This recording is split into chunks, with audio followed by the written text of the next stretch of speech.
Welcome to the single-family residential wood frame construction photo series. This presentation is a photojournal of how a single-family wood frame house is constructed. It's designed to accompany the course and help the viewer understand the different elements that go into constructing a single-family wood frame house and how they're assembled.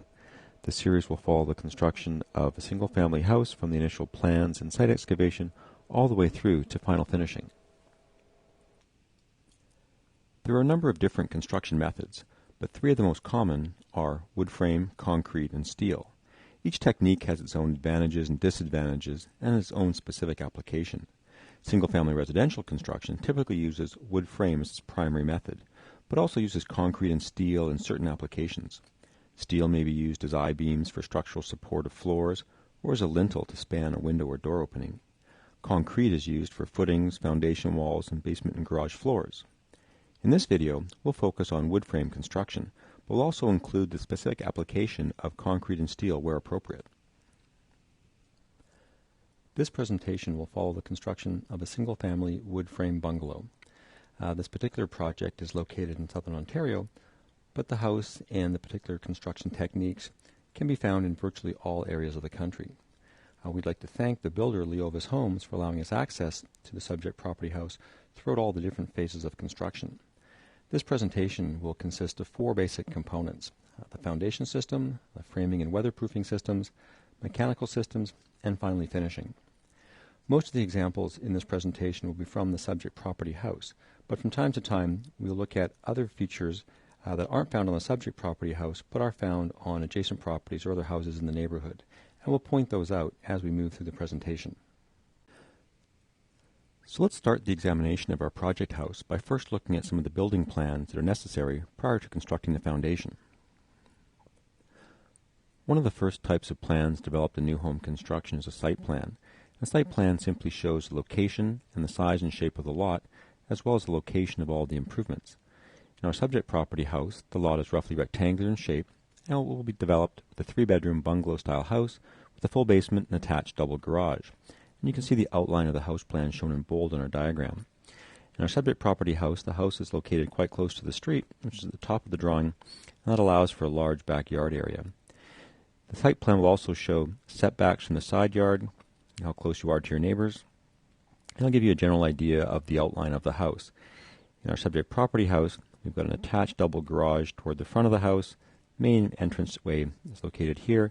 Bedrooms are located on this side of the house, and the remaining living spaces, kitchens, and bathrooms and living areas are located in the back of the house. One of the more common types of plans you see in new home construction is a floor plan, and a floor plan will be submitted to the city or municipality along with the other plans for approval. Now, a floor plan is probably one that you're most familiar with if you've ever been involved in new home construction or if you looked at a builder or developer's plans who's building a new house or a new subdivision. And the floor plan simply shows the layout of the house. It shows the location, size, shape, and dimensions of all the rooms and their orientation to each other. And it also shows location and size of windows and door openings. In our subject property house, the street is located toward the bottom of the drawing, and we have our double-car garage off to the side. The main entrance area is in the center of the house. In our plan, the bedrooms are located on one side of the house. There's one bedroom, another bedroom, and the master bedroom is located in the back of the house, adjacent to the ensuite or walk-in closet. Our house also includes a central bathroom, as well as a living area toward the back of the house, and a kitchen toward the back corner, adjacent to the laundry room. It also shows the location of the stairs which lead down to the basement. So the floor plan gives the builder and the municipality, as well as potential buyer, a general idea of what the house will look like, size, shape of rooms, orientation of the rooms, location of doors and windows. Another important plan in house construction is the foundation plan. And the foundation plan will show the layout, the specifications, and dimensions of all the structural elements in the house. In our case, we can see there's a concrete structural foundation wall that, of course, runs around the perimeter of the house. We also see some of the interior structural elements as well. There's a concrete footing in this location which will support a post and a beam above. And there's two smaller footings here and as well as in this location. And these will also support posts and beams. These two footings are joined by a strip footing down below, and this strip footing will support a wooden structural wall above, and that will provide support for the floor up above as well. There's another beam that will continue to the end of the house and again provide support for the floor structure. And these series of beams run pretty much directly through the center of the house, providing equal support for the floor, the walls, and the roof structure above. There's another beam which runs right toward the front of the house, and again this supplies support for the floor in the bedroom area of the house. And we will see all of these beams and structural elements in more detail in some of the upcoming slides. One of the more detailed types of plans you see in new home construction is a typical wall section diagram, which we see here. Now, wall section diagram will typically show all the various elements that go into making up a wall. In this case, we can see the concrete footing down below, we can see the concrete floor, the drain tiles on this location, the concrete walls, the application of insulation on the interior of the concrete wall, as well as some specifications in terms of the type and thickness of insulation. Particular attention is paid to junction points, like we have in this location, where you see the floor meets the concrete foundation wall, meets the interior wall, how the cladding is applied to the exterior of the wall. Also junction points, like we see at the top here, where you see the intersection of the rafters with the ceiling joists, with the soffits. So a wall section diagram is really designed to give the builder some very specific instructions about how the different elements are assembled and what the different materials are and thicknesses and sizes. In addition to wall section diagrams and foundation plans, we'd also see plans for mechanical systems and electrical systems and so on, and those are again designed to give the builder some specific instructions about how the house is to be assembled, and also to give the approving authority a really clear idea that the house will, one, function properly, but more importantly, will function safely. Once all the plans have been approved and the permits have been received, the next step is to begin the excavation. In this photograph, we can see the excavation has begun. The surveyors are out. You can see a surveyor's level in the center of the photograph. And the surveyors, of course, are making sure that the excavation occurs in the right location, that all the lines are straight and corners are square, paying particular attention to the elevation, the depth to which the foundation has been dug on all four sides of the foundation. This excavation is actually a neighboring property, but the excavation for our case study house is almost identical. An excavation like this would take less than a day, and once that's complete, the next step would be construction of the footings and pouring of the concrete walls. In this photograph of the same neighboring property, you can see the excavation work is complete. You can see the elevation has been dug to pretty uniform depth all along around the perimeter of the house. You can also see some cutouts in the excavation, and that's designed to accommodate a different shape of floor plan. And you can see another cutout over on this side as well. This is pretty muddy work, but it's being done for the next stage of construction, which would be the foundation and formwork. If we jump over to our case study house, you can see that the excavation is well underway. You get a general idea of the outline of the excavation here on the side yard and also a little bit on the back. You can see all the material that's been excavated in the back as well. Some of this will be used for backfill once the concrete foundation walls have been constructed, and the rest of it will be trucked away. You can also see in the foreground, and there's a connection point here for the services, electrical and cable and so on, which is underground, as well as a connection point for the stormwater. In this slide, we can see that the formwork for the footings has largely been completed. You can see that the formwork goes around the perimeter of the house, on the back and sides and the front as well. In this particular house, the footings will be 18 inches wide by 8 inches deep, and those will go around the perimeter. You can see some elevation changes in the formwork as well, designed to accommodate different building features. This is the area where our porch will be poured in this location. We also see some interior footings. There's one here. If you recall this from the foundation plan, this will form a footing which will then support a column above, which will support the main floor. There's also a strip footing over in this location, which you can't see very well because of the fill. The fill that's remaining here is for the double garage. So the double garage won't have a basement below it, so most of the fill can be left intact.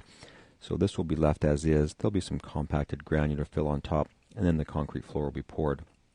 So all of this work is being done in preparation for the concrete footings which we poured. This is another slide of the same footings, this time taken from the back of the property. So the front of the property is in this location. You can see the framework for the footings for our porch over here. This picture affords us a little bit better view of the interior footings. This is one of the footings here, again with the column above. There's another set of interior footings in this area, and these will also support the steel I-beam. So there'll be a wall above in this location The stairs are just in the interior of this. These support the steel I-beam, which will generally be in this location across the middle of the house. So all this work again is done in preparation for the pouring of the concrete footings. In this slide of a neighboring property, we can see that the concrete footings have been poured. You can also see that the complexity of the formwork is considerably more than in our case study house. There's lots of twists and turns to the footings, some elevation changes and interior footings as well. Another strip footing here, more interior footings here. So this foundation would be designed to accommodate a much more complicated house structure than in our case study house.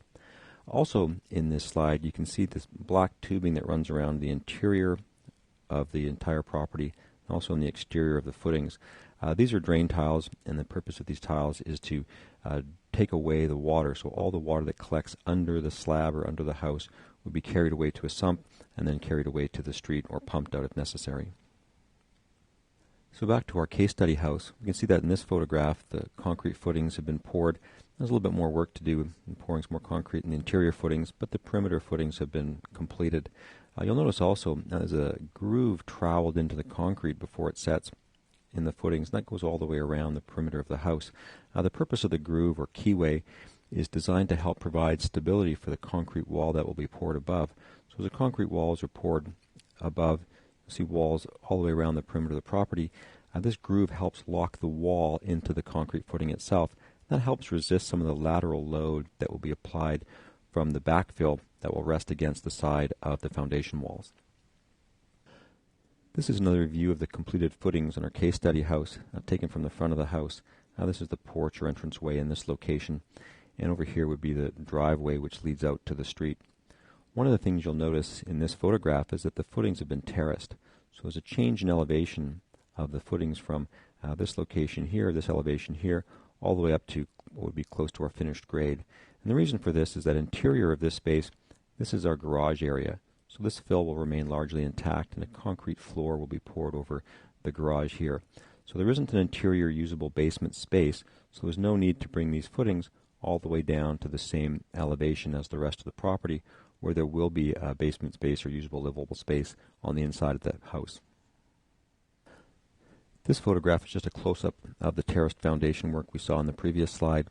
You'll notice there's some pretty simple framing has been used to help support the concrete while it cures, and this is pretty typical in concrete foundation work.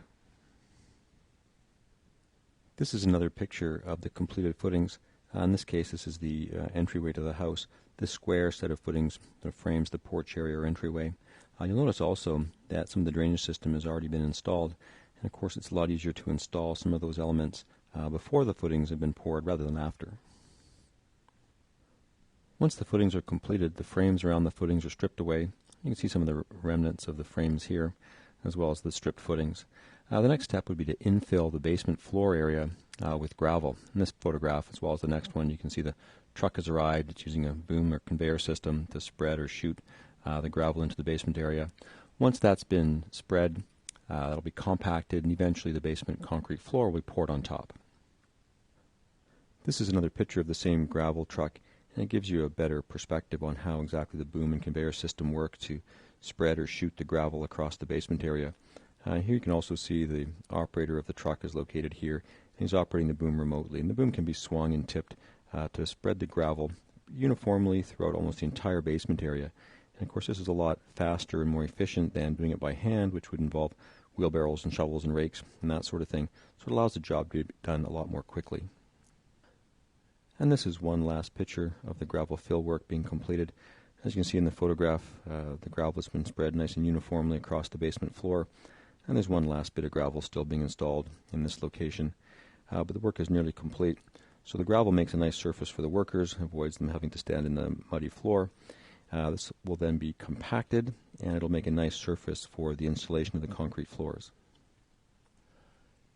In this photograph, you'll notice that the concrete footings have been completed.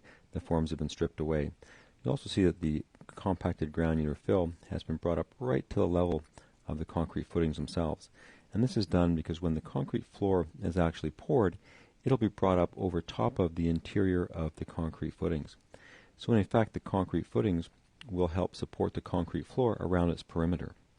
You'll also notice that some chalk lines have been snapped around the exterior of the footings, and this is done to assist the forming crew place the concrete forms for the perimeter walls in the right location, making sure the forms are straight and the corners are square.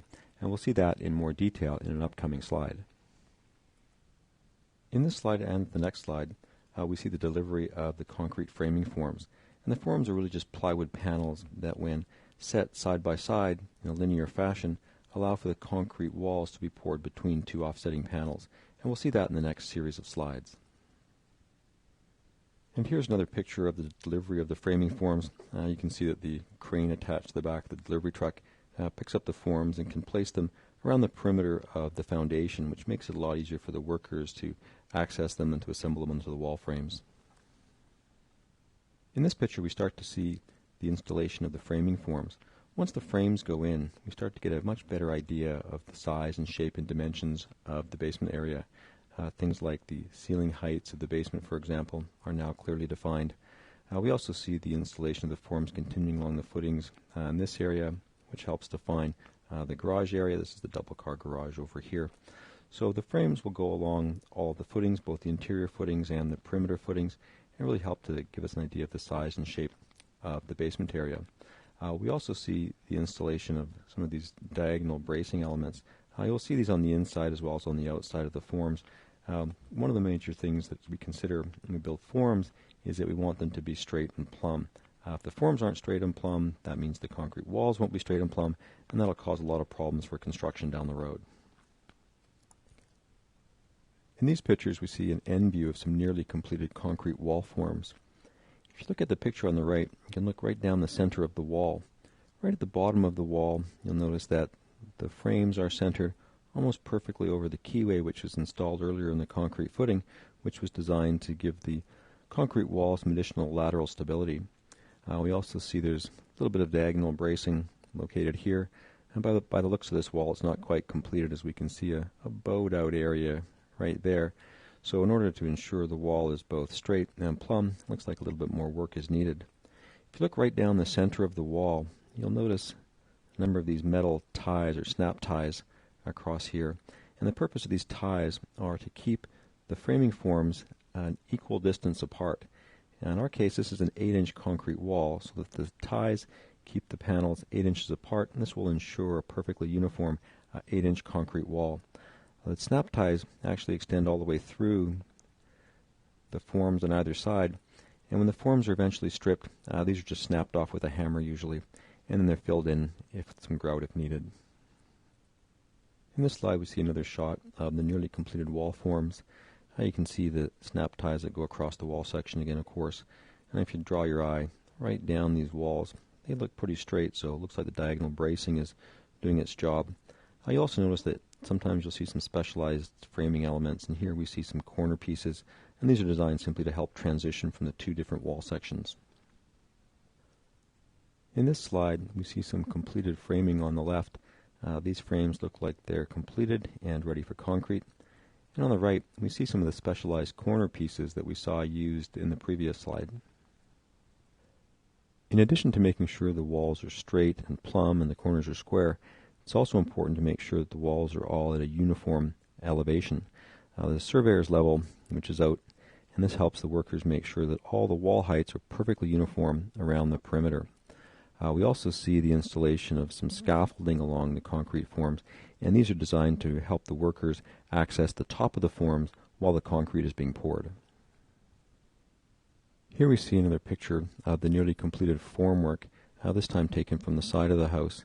At this point, the workers are simply fine-tuning some of the diagonal bracing to make sure the walls are perfectly straight and plumb.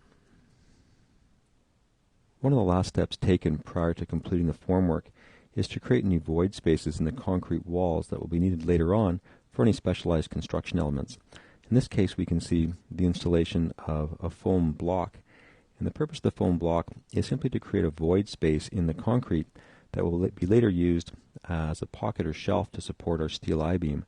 So once the concrete is poured and cured and the forms are stripped away, the styrofoam is easily removed, and that will create a pocket or a shelf that will allow for the steel I-beam to rest on it. This is a lot easier done now as opposed to pouring a completed concrete wall and then hammering out or chiseling out the concrete in order to create that same kind of pocket. This picture shows the creation of another void space this time by the installation of a plastic pipe that passes through what will be the concrete wall. This is a view from the top of the formwork looking straight down to the footings below. This particular void space will be used to accommodate an outlet for our sump pump, which will be located in the basement. So as water is pumped from the sump, it'll move through this void space and will eventually be discharged to the stormwater system on the exterior of the building. This picture shows the installation of another void, this time to accommodate a window. These wooden framing pieces are installed such that it will create a void, and a window will be installed in this location later on. And of course, it's much easier to create the void now than it would be to pour a solid concrete foundation wall and have to cut out the concrete to accommodate the window later on. In this slide, we can see two pictures of the completed concrete forms. We can see in both cases that the concrete forms are completed all around the perimeter. The scaffolding is in place, all the bracing is in place, and the forms are ready for concrete. The next series of slides will illustrate how the concrete is poured into the forms. This, of course, starts with the arrival of a concrete truck, which contains the right mix or strength of concrete, and this application will also use a concrete pumper truck to help more easily move the concrete into the forms. In these pictures, you can see a close-up of the concrete pumper truck. In this case, the concrete truck simply delivers or offloads the concrete into the hopper at the back of the truck, and the concrete is in turn pumped up the boom and then down into the forms. Now, this kind of arrangement allows for the concrete to be poured into the forms very quickly. These pictures give you a good idea of the reach or extension of the boom on the concrete pumper truck. The boom not only allows the concrete to easily reach all parts of the foundation, but also can easily overcome any obstacles such as tall trees or houses that might be between the truck and the foundation. This picture just shows the operator of the concrete pumper truck. Like we saw with the gravel delivery truck a few slides ago, the concrete pumper truck is also operated remotely. This allows the operator to move freely about the site, making sure the boom is positioned correctly and the concrete is flowing at the right rate at the right time. Here we see the concrete being delivered directly to the foundation walls.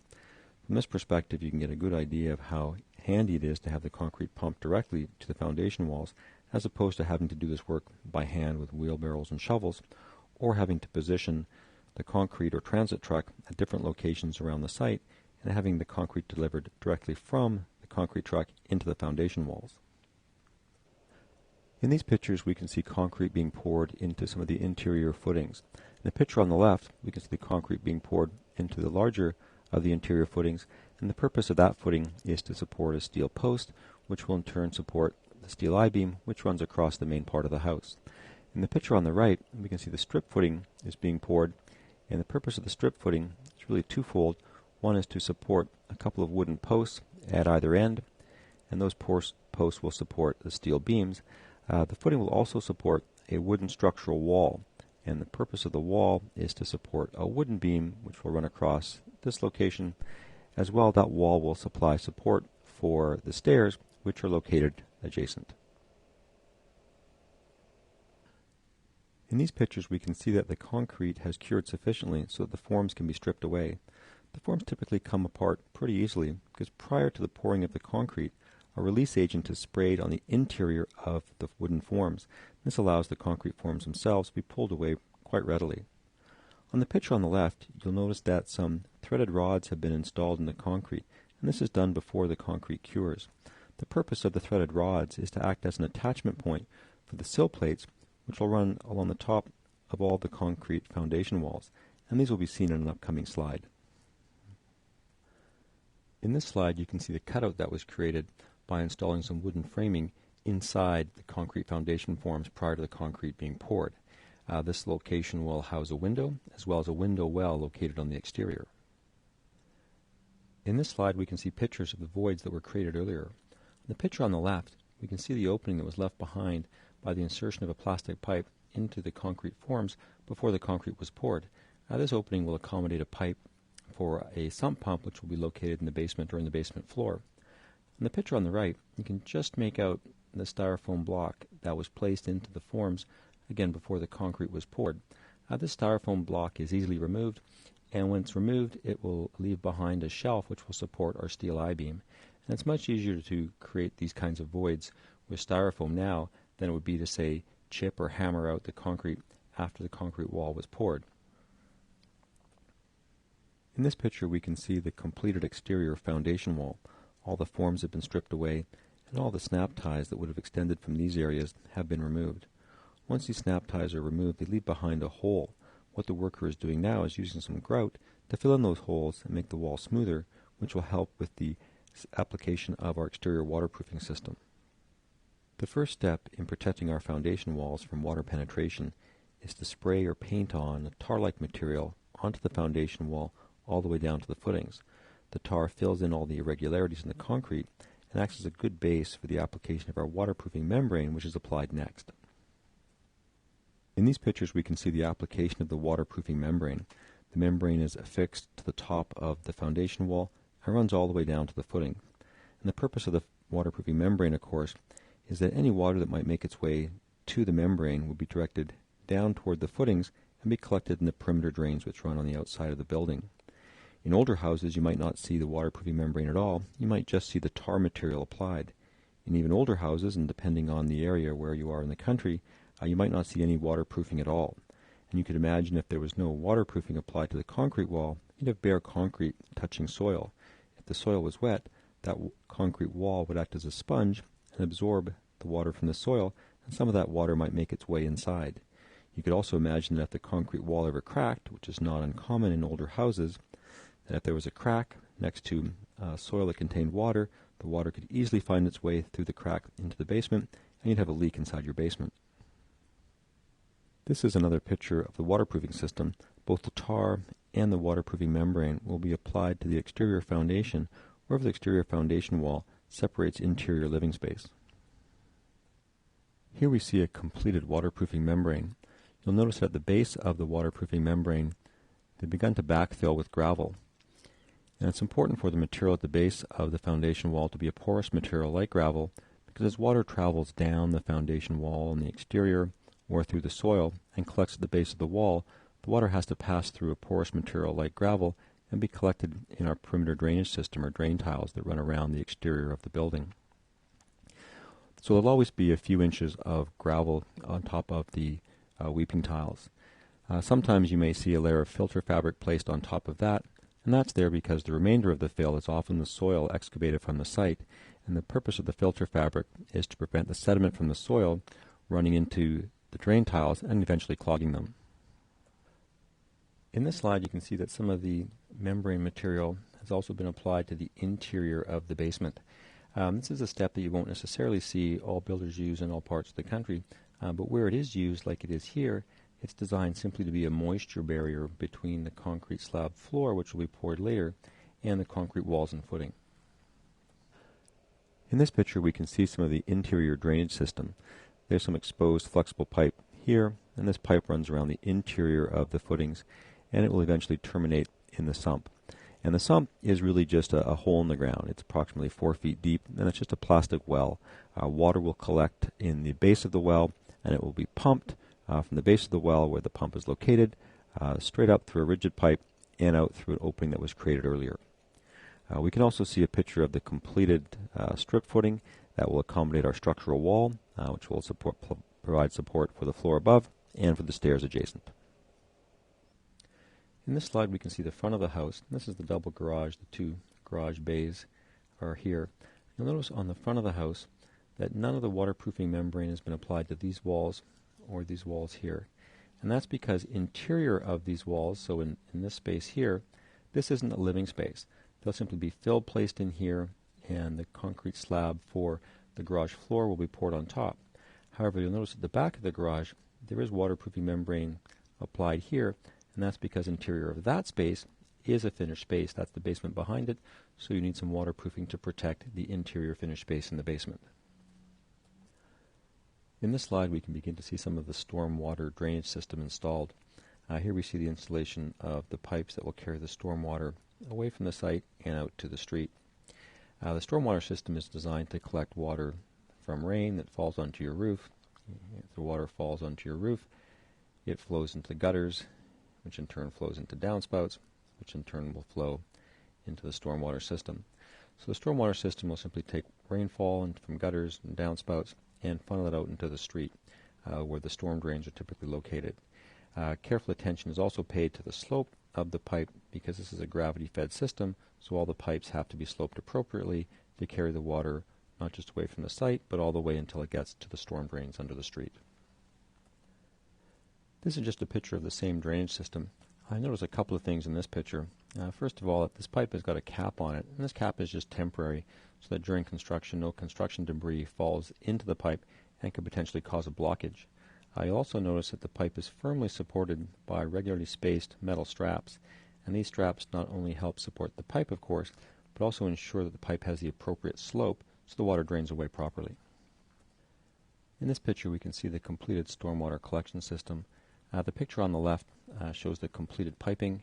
These pipes come from around all four sides of the house and collect at the front, and again move the water out into the street. And the picture on the right simply shows the service stack for the stormwater system, which could be used for inspection in the future if it was necessary.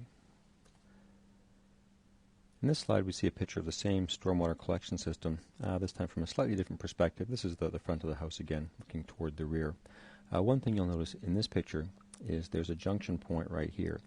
And this is the point where the sump pump, which is located in the interior of the basement, pumps water through a pipe, through the concrete foundation wall, and into the stormwater collection system. The picture on the far right is simply a close-up of that same junction point. So this is the pipe, or a picture of the pipe passing through the concrete foundation wall, through the void that was created earlier by using some plastic pipe to create that void. So it allows the storm water that's collected by the sump on the inside of the foundation wall to pump that water through the wall and into the stormwater collection system. Now, one thing you should be aware of is that this is a stormwater collection system, so in this municipality it has a stormwater collection system, number one, and allows new homes to discharge rainwater into that system. In a lot of municipalities, depending on where in the country you live, the rules and regulations of the municipality, and sometimes based on the desires of the homeowner, stormwater has to be handled on site. And what that means is stormwater can't be directed into a stormwater collection system, and certainly can't be directed into a sewer system, which would then have to be treated by the city. So stormwater has to be handled on site. So often you'll see downspouts around a house connected to extension pipes that direct a lot of the rainwater into a lawn or grassy area, or even a ditch sometimes. So those are situations where the stormwater isn't going into a stormwater system, but is actually being handled on site. In those locations and those types of applications, it's important to make sure that water is actually being dispersed far enough away from the house and the foundation that it's not going to leak back or seep back toward the foundation and cause water problems or leakage problems in basements. In this slide, we can see the concrete floor has begun to be poured. In this case, the concrete floor is being poured directly over a compacted gravel base, which is pretty typical. On some applications, you might see rigid styrofoam boards placed on top of the granular base and the concrete poured on top of that. And the insulation would simply act as a thermal break and make the basement perhaps a little bit warmer. In other applications, you might see rigid styrofoam placed on top of a granular base, and then a hot water floor placed on top of the insulation. So if the house had a heating system that had hot water running through tubes, it would be placed on top of the insulation, and the concrete floor would be placed on top of that. And that's a nice way to have a nice warm floor in your basement. It's very comfortable, but also a very expensive system. But that's not the case in our house. It's not particularly typical as well. What is typical, however, is if you look at the picture on the left, you'll see that a lot of the outlets, and these are for plumbing, so the basement has plumbing for washrooms or for laundry, and all of those plumbing outlets, these are drains, would be installed prior to the concrete floor being installed. That's a much easier way to do it. In these pictures, we can see the concrete floor is being poured, and the concrete is being distributed around the basement floor. In the picture on the right, you can see the workers are distributing the concrete around the floor, and they're using a float to make sure that the floor is both smooth and level. In areas where a floor drain might exist, say in a laundry room, the workers will be sure to slope the floor to drain toward the floor drain. In these pictures, we can see more details of the concrete floor being finished. Notice in the picture on the left, there's a long wooden measuring stick or guide stick that's attached to a wooden block, and this is designed to help make sure the floor is level. So this wooden guide stick is moved across or along the top of the concrete wall, and it helps ensure that the distance between the top of the concrete wall and the top of the finished floor is uniform. And if it's uniform throughout the entire basement, that will indicate that the floor is in fact flat, which is the goal. The picture on the right just shows another picture of a worker using a float, and that helps to level off the concrete, again making sure that the floor is as flat and as smooth as possible. Once the concrete floor is finished being poured and is set up sufficiently to allow a worker to walk on it, the final stage is the polishing or the finishing of the concrete surface itself. For smaller jobs, this could be done with a hand trowel, but for larger jobs, like this one, a power float or power trowel is used, which is just a gasoline-powered machine with blades that spin around and provide a nice smooth surface for the finished concrete. And if the concrete floor was poured, leveled, and finished properly, we should have a nice, flat, and smooth concrete floor like we have here. Once the concrete basement floor is finished, which also supplies a lot of structural integrity to the exterior concrete walls, the site is ready for backfilling. So some of the soil that was removed during the excavation is now pushed back against the exterior foundation walls, and the site begins to look a little bit more finished. You'll notice that attention has been paid to grading such that the soil will slope away from the foundation walls, ensuring that any water that lands on the site will be moved away from the foundation and won't cause any water problems in the future. These are a couple of more pictures of the backfilling process, and the backfill will be brought up to a level a little bit below the top of the waterproofing membrane. And that'll depend somewhat on the kind of finish that will be on the perimeter. There may be soil placed on top of the backfill if there's a garden around the perimeter of the property, or it might be some more compacted granular base if there will be a paver patio or a sidewalk poured in that location. In this picture we can see that the garage floor has also been poured and finished, and this was done in exactly the same manner as the concrete basement floor. You'll also notice in the garage floor there's a slight slope to it, which you can just notice if you look over on this edge. And this slope is designed for drainage, and any snow or ice that falls from cars and accumulates or melts in the garage needs to be moved away from the garage, and that slope will allow that water to move away from the house. You'll also notice that in front of the garage where our driveway was located, some concrete granular base has been installed, and this is also sloped away from the house, again to deal with drainage. This picture affords us a little bit better view of how the driveway slopes away from the house, and the granular base material will be brought all the way to the sidewalk or to where it meets the street. The granular base will allow any water that accumulates under the driveway surface to drain away, and of course the slope of the driveway will allow any surface water to move away from the foundation. So this is the last slide in our foundation series. I hope these series has provided everyone with a good idea of what the different elements are that go into building a foundation and some of the techniques that are used in its construction. The next series will focus on framing of the house, and that's coming up next.